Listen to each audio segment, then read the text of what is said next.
can look at it, we can learn from it in textbooks, but it's not the same when you experience it. As we remember 9/11 20 years later, a member of a small Connecticut police department is sharing his experience at Ground Zero. Retired Sergeant Dennis Mathers answered the call to head to New York that day. Channel 3 New London Bureau Chief Kevin Hogan is live outside Montville Police Headquarters with more of his story. Kevin.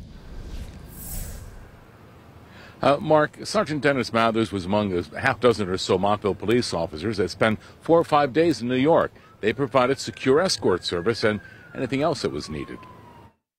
They were shocked that we brought as many people in as the cars that we brought. And they immediately asked us to go to work. Now retired after 38 years with the police department, Sergeant Mathers says there was no hesitation on 9/11 to leave his family and head to New York with what he believes was 1/3 of the town's police department.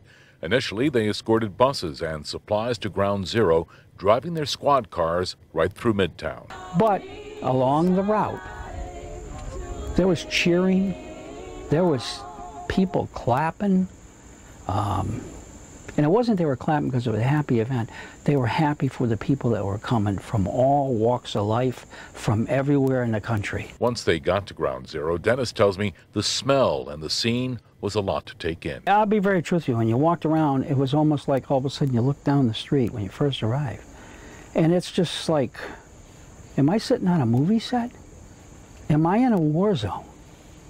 Because that's what it looked like. I saw nothing but camaraderie, cooperation, and everybody was extending a hand. Even the people just, you wanted a sandwich, it's yours, man. You're down here helping us. Dennis, let me ask you this. Do your children or grandchildren ask you about your experience at Ground Zero? They have. My oldest daughter begged me not to go. Huh? Yeah.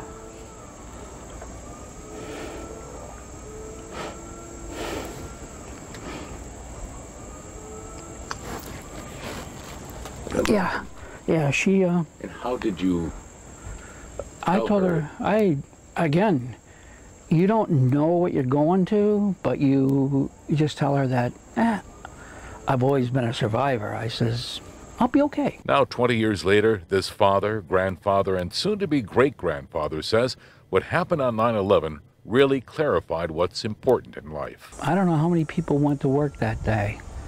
And, you know, secondhand thoughts of, did I hug my husband? Did I hug my child? Nobody should go through that because you never know. No, you never know. And tragically, a year ago on 9/11, Dennis lost the love of his wife, Shirley. Our hearts go out to he and his family and all those who continue to grieve. Live the Mobile Newsman in Montville, Kevin Hogan, Channel 3, Eyewitness News.